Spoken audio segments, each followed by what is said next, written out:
Գեգամ Նազարյան։ Շնորհակալություն։ Նախագծում ինչ-որ միտեղ շուն բառը կա, թե մենք ենթադրում ենք, որ նախագիծը շների մասին է, սա առաջին հարցը։ Երկրորդ, դուք ասում եք, որ արգելվելու է գլխաքանակի նպատակով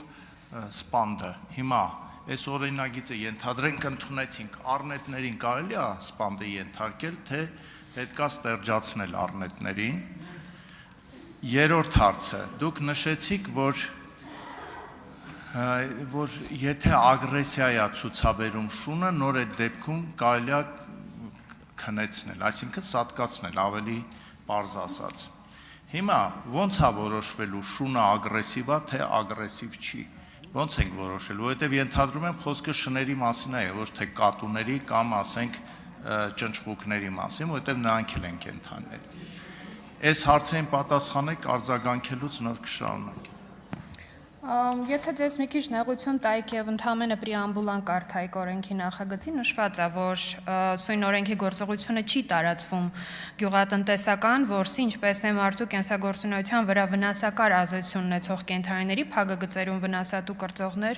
միջատներ եւ այլն, դրանց հետ կապված իրավահարաբերությունները։ Շուն սահմանումը չկա, մենք կառավարությանը առաջարկելու ենք ցանկ, որը սահմանելու է մեր կողմից առաջարկվող տնային կենդանիների ցանկը, բնականաբար այնտեղ կա շունը, բայց կառավարությունն է ընդունելու, որոշելու եւ ընդունելու տնային կենդանիների ցանկը։ Մեր կողմից առաջարկվող ցանկի մեջ բնականաբար շները կան։ Արձագանք։ Ես խնդրեի կոնկրետացնել, որովհետև թափառող կենդանին նաև կատուն է, թափառող կենդանի։ Գյուղական որոշ շրջաններում աղվեսներն են թափառող կենդանիներ։ Պետք է կոնկրետացնել հասկանալու համար, որտեղ ինչ են անելու եւ վերջապես ստերջացնում եւ քնեցնում լուծումները երբ է իրավունք ստանում համայնքը սատկացնել շանը, ում բողոքի հիման վրա, ում որոշման հիման վրա։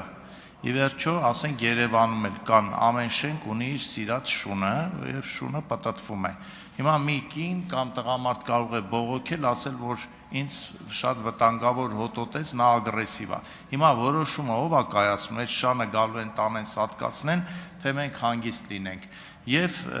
շարունակություն իմ ասացի, ես խնդրում եմ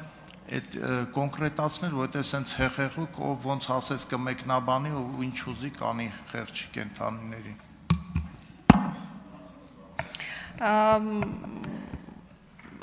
Ընդհանրապես պետք է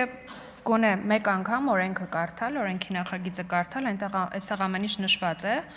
Թափառողը կենդանու տեսակ չի, սեփականության ձև է, այսինքն սեփականատար չունենալու մասին է խոսքը։ Չգիտեմ ինչ ասեմ, կենդանու սատկացնելու մասին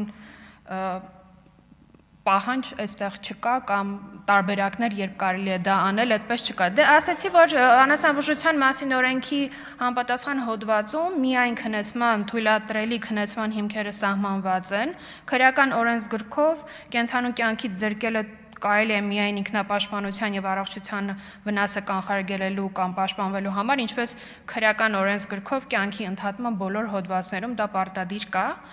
Սա է կարգավորումը։